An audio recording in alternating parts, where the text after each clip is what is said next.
All right, so we're recording. Well, welcome to another episode, the second episode of a quality podcast. Today, we're going to be talking about the leadership FourBox.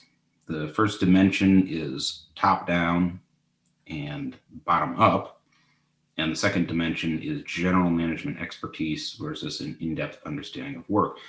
And for everybody following along, you can find this in Jeff Liker's book, The Toyota Way, on page 181. He has a pretty good discussion of it in the context of Toyota leadership. So we wanted to talk about this, Jake, I think because it really resonated with us because, at least for me, I'm thinking through different bosses and putting them in different boxes, right? And companies and so on and so forth. So let's just go through all four, and I'll throw the graphic up on the screen for all the listeners. But if you are a top-down or directive manager with general management expertise, then you're a bureaucratic manager, which is basically follow the rules, right? And if you're a top-down manager with in-depth understanding of the work, you become a taskmaster. It's the classic micromanagement. Here's what to do and how to do it. Just do it. Don't think, don't ask questions, right? And of course, we don't really support top-down management. And we'll get into that in a little bit. And then you have the bottom-up or development style of management. Those with general management expertise are group facilitators. You're empowered. And bottom up with an in-depth understanding of the work becomes a builder of learning organizations. So those are the four categories. And I guess, what's interesting to me is every time I talk about this or post something about it on LinkedIn, the comments I get are really similar. And the comments always tend to be, well, how come every company I've worked for has bureaucratic managers, right? What's your experience? I am just always like, I don't know if it's blasphemy to say this, but I'm just so taken aback that everyone I've ever met with like a C-suite title does not have in-depth knowledge of how their business actually creates value. Like they just do not. And I'm constantly surprised by how much that is the case. So that would be general management expertise column, right? So,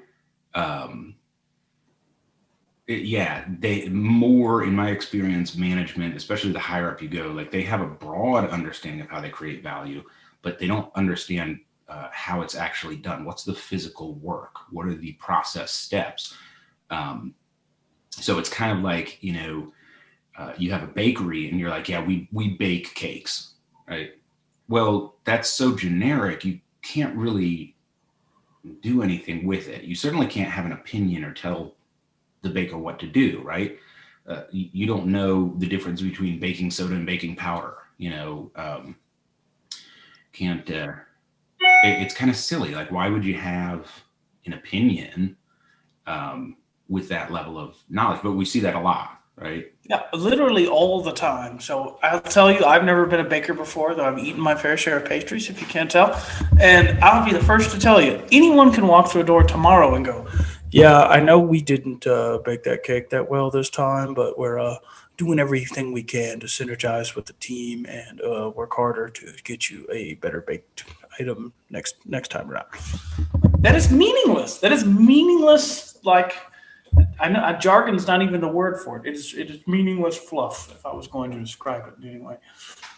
Yeah, that falls into the category of management excuses. You get taught this in management school.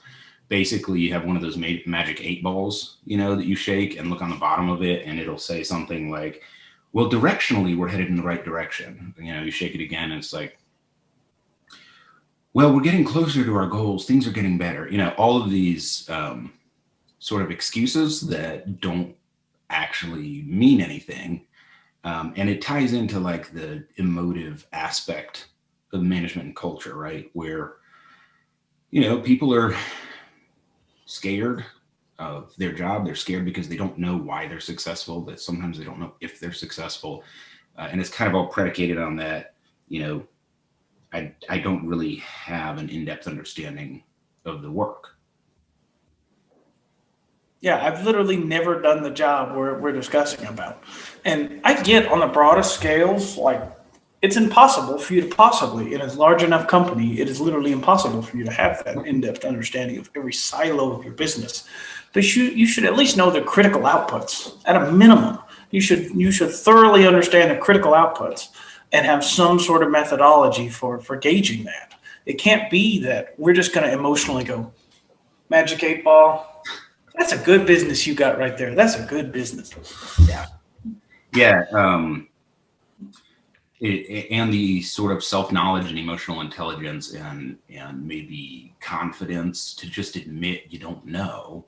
But I think if you're, you know, that self-aware, you're probably not going to be in the top-down category, right?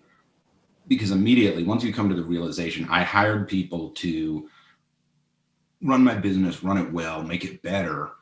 I don't know, they know, that's why I hired them. Then you're sort of in the place where you can trust people to improve your business, right? And so you sort of move from the top-down directive to the bottom-up development, right?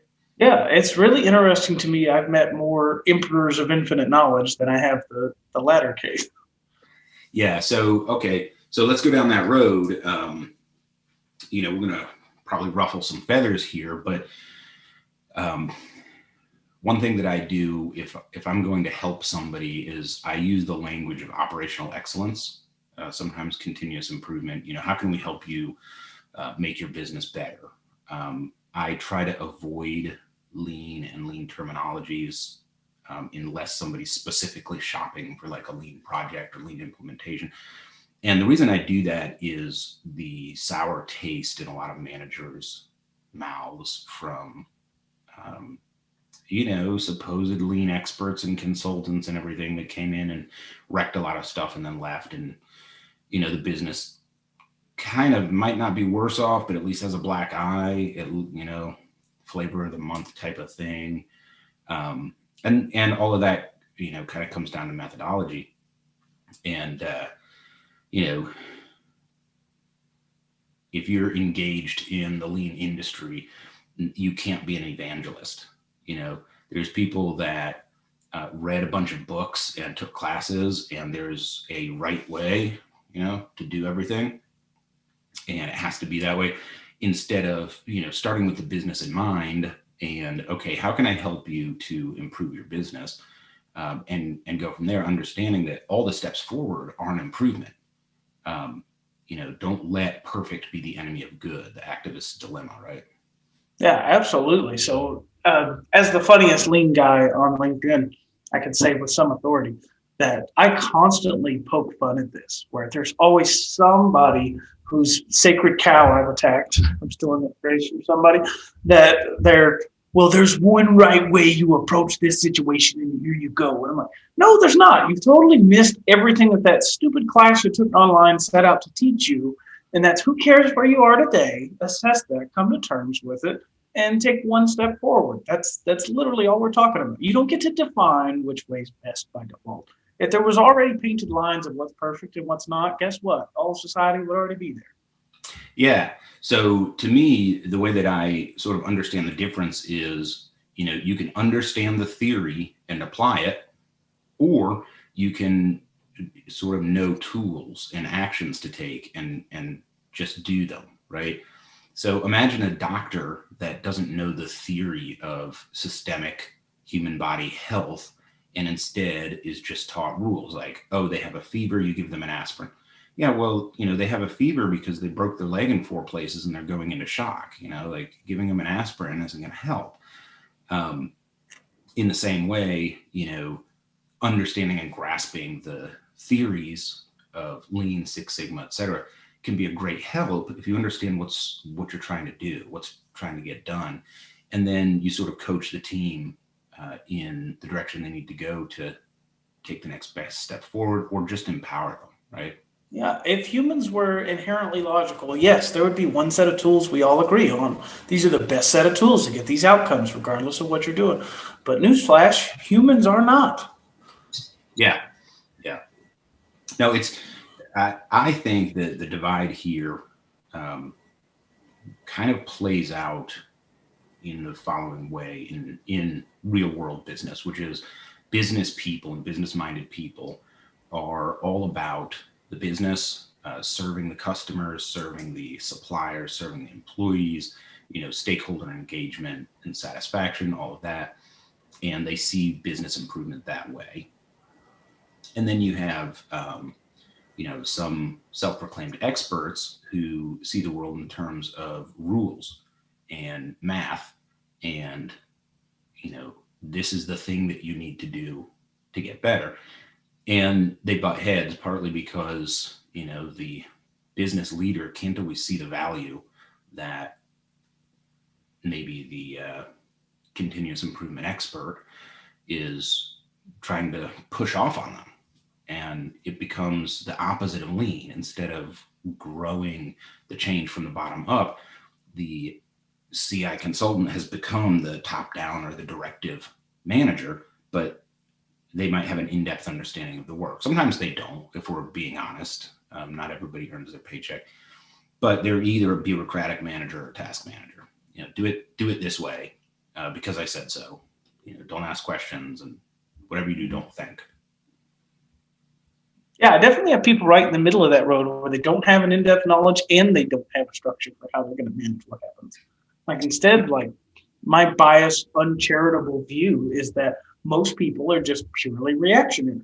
And before I judge that or say anything terrible or shitty about humans, first come to terms with that's how we are as humans. We are inherently reactionary creatures. Like monkey attacks us, we're gonna run and we're gonna fight it. Yeah. Yeah, Absolutely. Dragon mate comes by. Well, what are our actions? You can pretty well put these together. So, except that we're reactionary first, then kind of back down from this. I have to live as a superhuman pedestal for my title Yeah. to be director or vice president. Like, no, you're human like the rest of us. Yeah. And this is the approach we take to Socratically get better as a group of human beings on this earth. Yeah, which is sort of gets into the bottom up um, territory regarding how people basically are. Yeah, coming to terms with that, but also the ability to improve something doesn't make it a mandate. And I'll give you a real life example.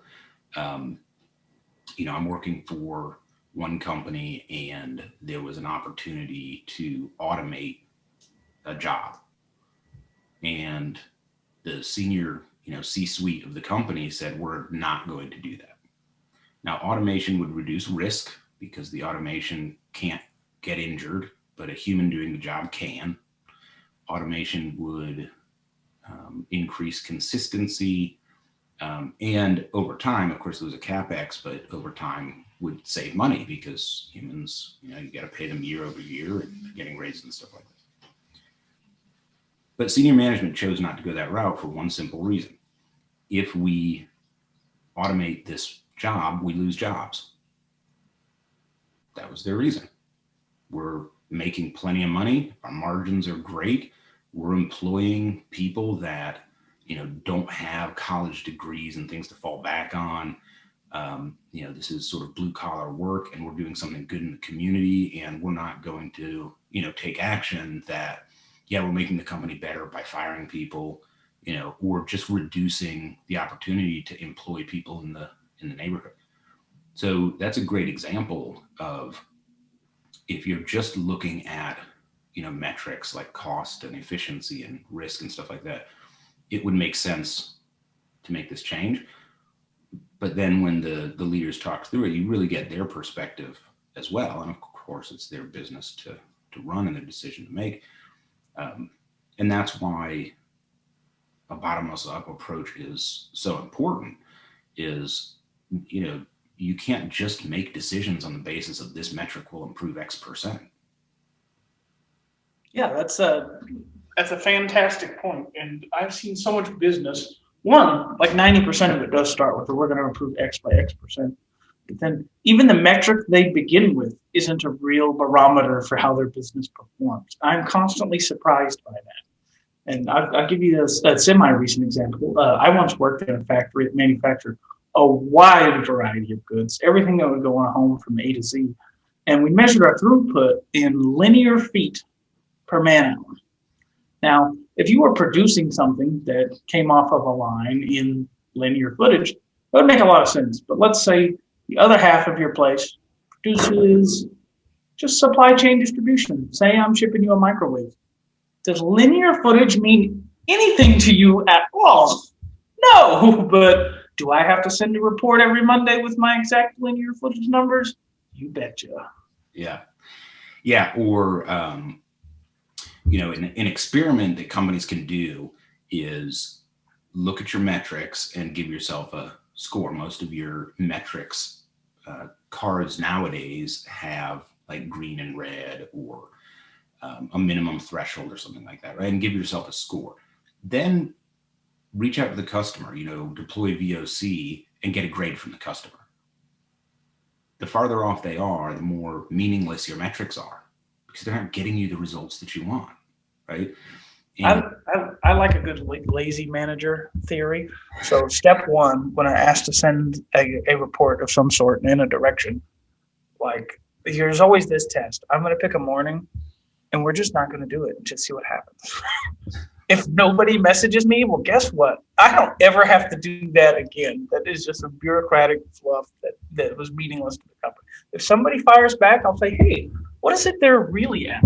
And odds are we find the root and not just a symptom of what that report tried to address and make some real impacts. Oh, yeah. And the whole communication gap where at some point there was a problem and somebody came up with a tool to measure something to get an indicator either leading or trailing on this problem. And then it became a thing and everyone's doing it, but nobody knows why anymore. They don't even know what the original problem was, right?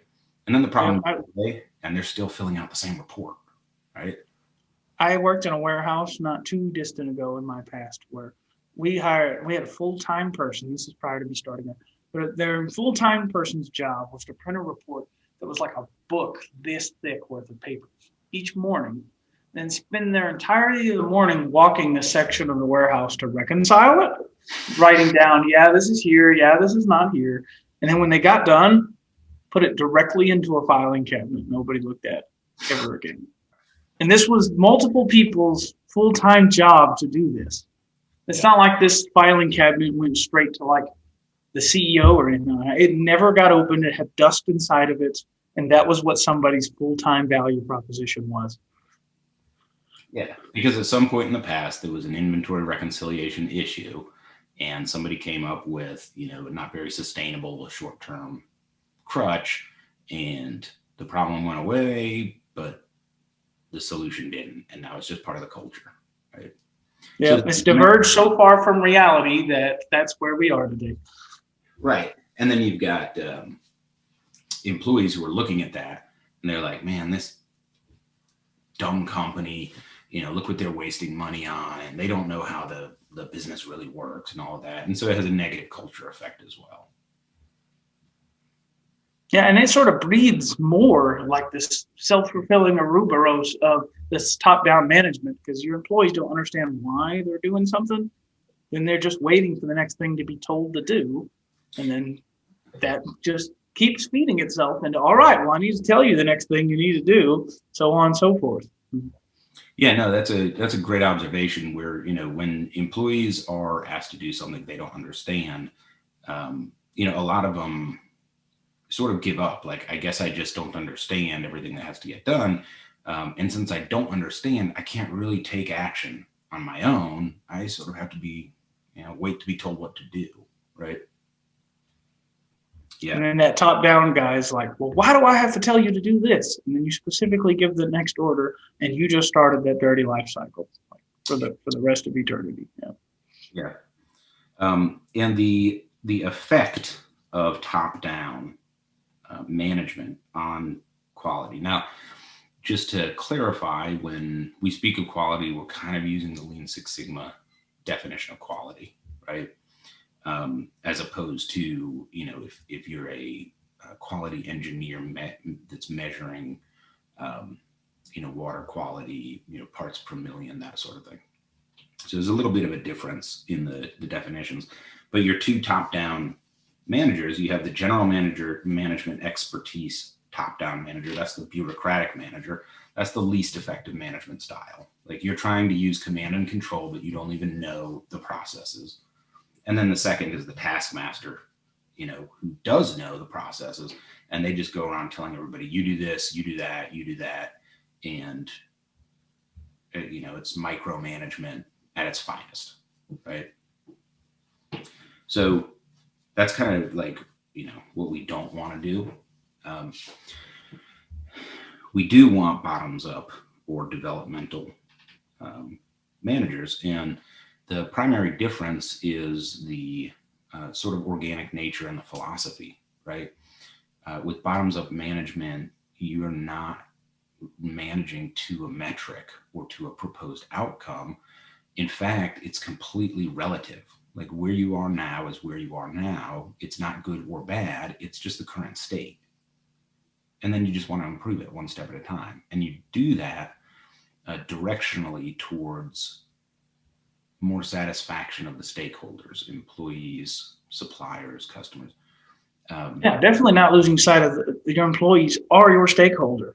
Like, that's where that is. I see so much sort of dated the phrase servant leadership, and I'm like always peeved when I hear somebody has that in their title or mentions that out loud. I'm like, no, you're not. Just by you uttering that phrase, you're entirely missing the point. Like, you're not serving anybody. The whole point is everyone you're involved with is enlarging a pie synchronously, right? You're not in a subservient or an authoritarian in either regard. You were completely relative to the structure of the organism you were trying to grow.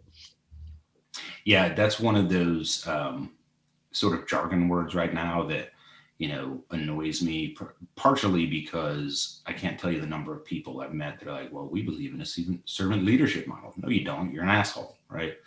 But also, yeah, like you said, no, I think what you're trying to say is that you believe your job is to empower people and remove barriers to their success, right? And this goes back to the management model that we were kind of joking about earlier. But the bureaucratic manager is somebody who doesn't really understand how value is created, but for some reason has carte blanche or near limitless authority to just run the business and make decisions and make choices. And every other aspect of our lives, we've come to terms with the benefit of a democratic approach. We look at, in the West, we look at authoritarian countries as bad, right? But we run our companies that way.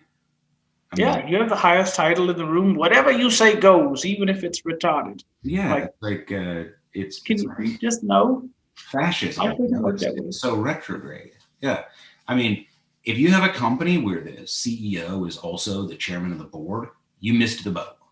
Like, you completely missed the boat. The entire point of the board is to hold management accountable and triangulate with the other stakeholders and provide a balanced approach. You can't have a CEO who's also chairman of the board and maintain your balance of power. And anyone who's taken at least American civics understands this, but most Western countries have a balance of power approach precisely because it keeps us from doing really stupid stuff, right? I was reading an interesting article recently that Louis Vuitton, and they had a stupid coined jargon term for it where they called it a shadow board. And instead of a group of CEOs, they brought in all of their frontline employees. The only prerequisites were you had to be with the company less than a year. That was the only prerequisite to getting on the board. And then asked them all the same questions they take to their board. And what's interesting is what they found is they made more relative business decisions than their board did. Oh, yeah. Well, and why would that surprise you? Because they're the people doing the work. They have all the knowledge, right?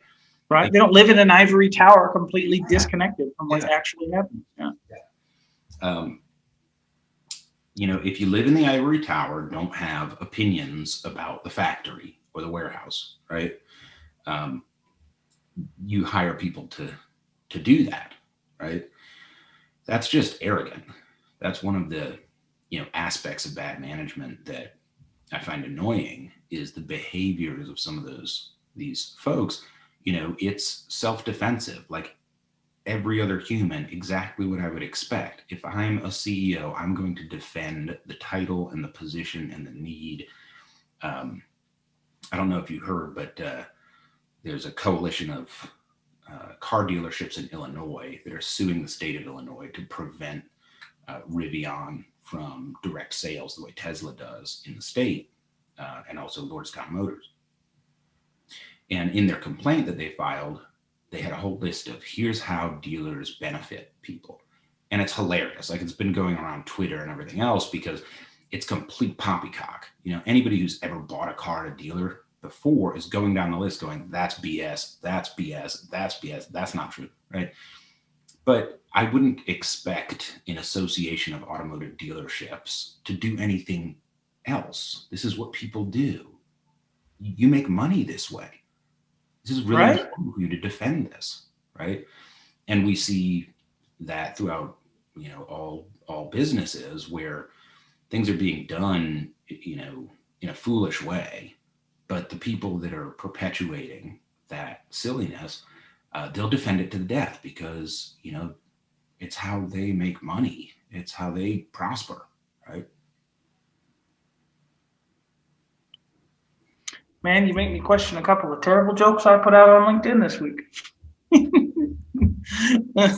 First thing I do is I find the stupidest thing that came up in the last week or so from social media. I'm like, how do I work that backwards? Make it about CI and jam that out into the world. And it's been pretty good, gotta say. It's been pretty good. Yeah, so we see this in the CI silo as well. This we're doing it poorly. We're not being smart about it, but we're going to defend it because this is how we make our money. Like, my title is literally Director of Continuous Improvement. Yeah, it is so disjointed from both continuous improvement and the philosophy as a whole. Here's my silo of continuous improvement that's supposed to be ingrained in the daily work. Yeah. I mean, it's definitely not lean. I mean, it might be a continuous improvement silo. It's not going to be continuous if it's not a silo. It's certainly not lean. Facilitator is completely different from what I've experienced, with these silos. And a lot of it falls right into the taskmaster category. These are sometimes people with an in-depth understanding of the work, with a top-down approach where they swoop in and we're going to do this, this, and this. And other times, bureaucratic managers, they have general management expertise and they're still taking a top-down approach. I mean, I've had some horror stories, which, I'm not going to share like names and companies and stuff, but, operations where the operation needed some really basic stuff to pursue continuous improvement, like written documents of how to do the job. And you'd have people with very important CI titles come in and say, well, we don't really need that. Let's build a table for the supervisors. That's going to improve the outcomes of business. Right? That hits all too home for me. You don't know how many times I wasn't allowed a CI project somewhere because, well, we had already addressed that and brought it to our customers. Well, you didn't solve the problem or we wouldn't be having this conversation, right? Yeah. Yeah. And sometimes politics gets in the way too, depending on the type of business you have. For example, in third-party logistics, sometimes you'll have people that make very short-term decisions. For example, well, we started this relationship 3 years ago, and part of the contract was $250,000 to implement lean, which includes X, Y, and Z. And now you're telling me we need X. Well, we can't do that because the customer thinks we already did it and already paid us for it. So we're just not going to do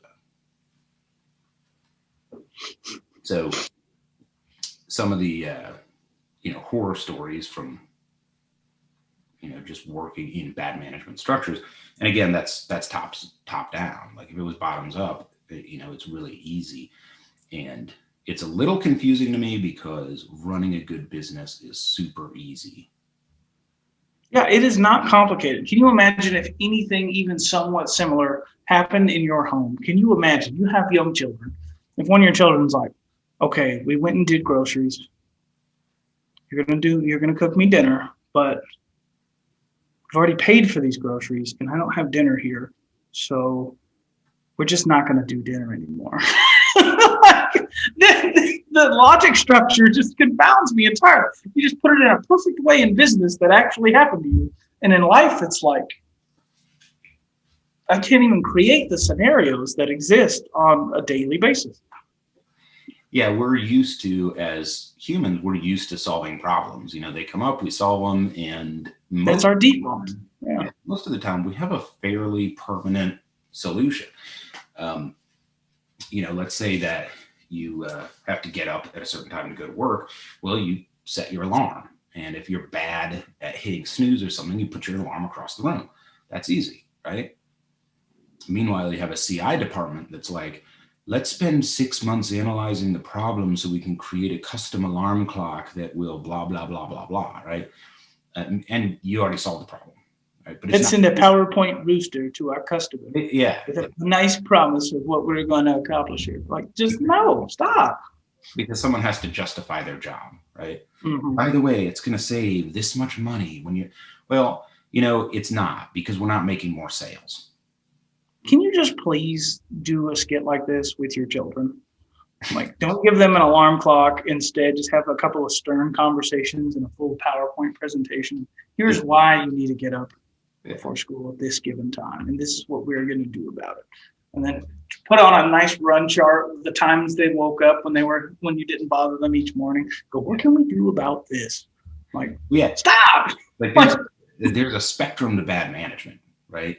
On the end that's good management, right? You have empowering management that is agile and flexible and organic, that solves problems as they come up and logs the issues and tries to come up with good permanent solutions by involving the people doing the work, right? And then on the bad management side, you have sort of the opposite, right? And in that spectrum, you might have, okay, we're going to try to solve this problem in a really ineffective way. We're going to send a specialist in and they're going to define the problem, come up with a solution, and then, everyone's expected to just do it. So top-down management. Right? But then it gets worse, right? Then you have the companies that are like, we're not going to investigate it. We're not going to solve the problem. We're just going to yell at you, try harder, stupid. And we're not going to understand it. We're not going to get in-depth knowledge. In fact, I don't want to. No noise. That's our philosophy, right? We don't want any operational noise. We might actually have to work, right? Yeah, I've definitely worked for several ninjas that were even out and out with it. Like, our model, operational silence. Yeah. Like, how ridiculous. How do you even have a job? Oh, we're not allowed to have any problems. Make sure that you don't have any problems. No problems is a problem, right? Yeah, we had mentioned this before, but I just really want to do a skit where I walk up with my own defect on a piece of paper, I drop it into a box, and that box just punches you in the nuts as hard as you can. Like, that's management. That's what real management is. Yeah. Don't complain. Don't share problems. Don't say there's an issue. You ungrateful wretch. Now here, take your minimum wage and go home. I just want a couple of funny skits where you do that with your children. Like, they accidentally wet the bed. Like, don't tell me about it. Don't clean it either. I expect you to fold the nice blanket on top, nice and evenly over the gap, not let it get out. And I was like, no, this is not how life works. I don't even care that you wet the bed. I just don't want to know about it. Whatever happened, who cares? But don't let me know about it. You need to silently walk in there and just put a Band-Aid directly over the bed sheet. Yeah. And then walk away.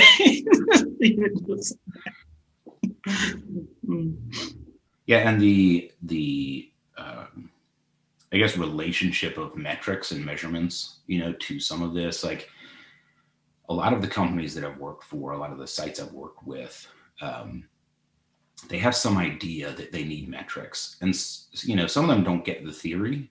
I had an experience, with one site where every day, people making six-figure salaries were filling out like 200 data points every morning because supposedly it was important. And of course, it wasn't. I think contractually they had like 11 metrics or 14, something like that. And, what fed into that was maybe 28 to 30 data points because, most of them are some sort of ratio or fraction. So you have a numerator and denominator, right? And not all of them were. And, to make it even more annoying, this, particular company had a top tier ERP that would literally do all this work for you and automatically email you a report. Like it had that functionality. And instead we're messing around with a spreadsheet, every day. You bring up a fantastic point. Is everyone I've ever talked to in my biased 30 years on this earth, in a leadership role, is like the more I really analyze my small portion of what I see that they do in their communication and what comes in and out is they're glorified accountants. That's it. Yeah. That is literally all I get out of it is, oh, I'm a glorified accountant.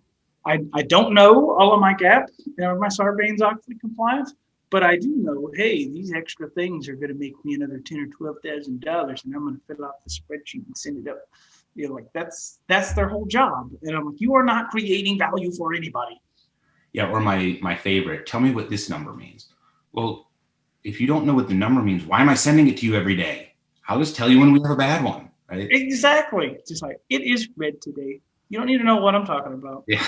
It is red today. But no, it's red. Where I was going with that is, of course, no company needs that many metrics from a single site. That's just bad management. But you might not need any at all in order to improve. You don't always have to measure everything first. And this is where Agile and Lean come in is, if you're running this like an engineer, okay, let's collect the data first, and then let's try an experiment and then see what the other outcomes are. You're severely limiting both your speed and what you can really attack. So think of all the scenarios in your career where all you had to do as a leader was just talk to the employees. What sucks, right? I mean, I love asking that question. I'll just, because you'll go up and talk to somebody and they'll be like, hey, what's up? Good to see you. And they're polite, particularly if you're a new manager. Everybody wants to sort of look good and everything. Hey, how are you? Good. I'm good. How are you? Good. What sucks today? It kind of takes them back, but they'll tell you, like, every time I go into this trailer, it bounces up and down 2 feet. And that means that my load spills. I'm trying to load this trailer and I got to drive in real slow. And now I'm slower loading the trailer and blah, blah, right? Okay. Well, do I need to measure the deflection in linear centimeters of the trailer as the guy drives over and then put it into a differential equation that relates the height of deflection to the speed of entering the trailer? And then do I need to calculate how much cost savings I might have if I could reduce the bounciness of the trailer while you're going into it? No, that's absolutely asinine. That's ridiculous. Why would I put that much work in? The only question for me there as a leader is, can I fix this? If I can, the quality of the employee's work experience goes up. That's good for everybody. They may not be faster. The number of actual damages from that might not even be affected. It might just be a pain in the ass, and fixing it helps the employees. So you just do it, right? I used to work in a machine shop that manufactured rulers for schools across America, and even they didn't have that many metrics. You can edit that out.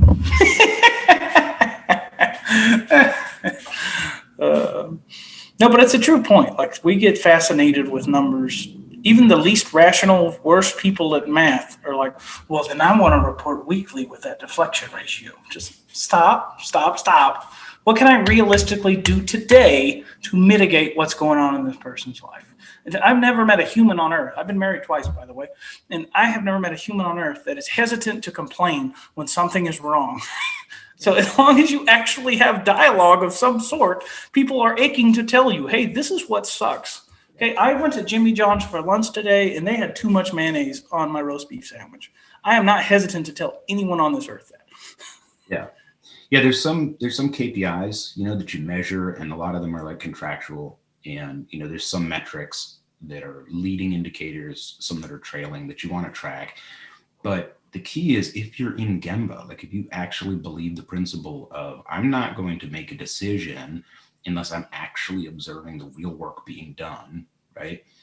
Then a lot of the things that are measured become silly. Like you don't need to measure it. I'm out here watching it every day. And the employees get frustrated too because they can see it over and over every hour of every day.